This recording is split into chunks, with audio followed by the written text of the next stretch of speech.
Жалпы мен көбінесе айтып жатамын ғой, балаларға Түркістанға келмепсің, енді қазақтың тарихын білмепсің деп жатамын. Енді Түркістан рухани астана ғой енді. Көне түрік астанасы деп жатады барлығы, енді жақсы жағынан білеміз ғой Түркістанды.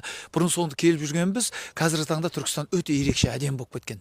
Енді қазіргі таңдағы түсірілімдердің барлығы осы Түркістан қаласында өтіп жатыр. Сол себептен мен барлық осы достарымды, бауырларымды, осы қандастарымды осы Түркістанға келіп кетуін сұранам кей кезде. Жалпы мен көбінесе айтып жатамын ғой, балаларға Түркістанға келмепсің, енді қазақтың тарихын білмепсің деп жатам. Бұл енді тарихы терең, өте осындай керемет. Бізге енді жақындығы бар жалпы. Қазаққа жақындығы бар. Қожа Ахмет Яссауи бабамыздың шәкірттері қанша жерге дін таратқанын да білеміз. Мысалы, шәкірттерін де біліп атамыз өзіміз. Біз бала кезден өстік қой енді. Бізге көбінесе үйдегілер айтып отыратын. Менің анам айтып отыратын. Мынау енді Түркістанның бір қыш қаланбай қалған деген не үшін екенін білесің ба? Балам былай болса былай болғанда бәрін түсіндіріп айтатын. Енді жалпы оны менің айтқаныммен емес, жалпы келіп көру керек деп ойлаймын мен.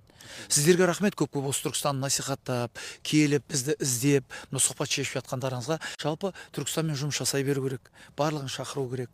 Бұл жерге де кішкене жарнама жасап, енді бүкіл, қалай айтсам болады, енді туристердің барлығы осы жерде жүру керек қой жалпы.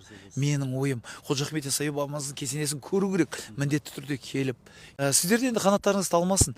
Дәл осы бағытта жұмыс жасай беріңіздер, белгілі бір жетістіктерді бағындыра беріңіздер. Мен өзім қуаныштымын, рахмет.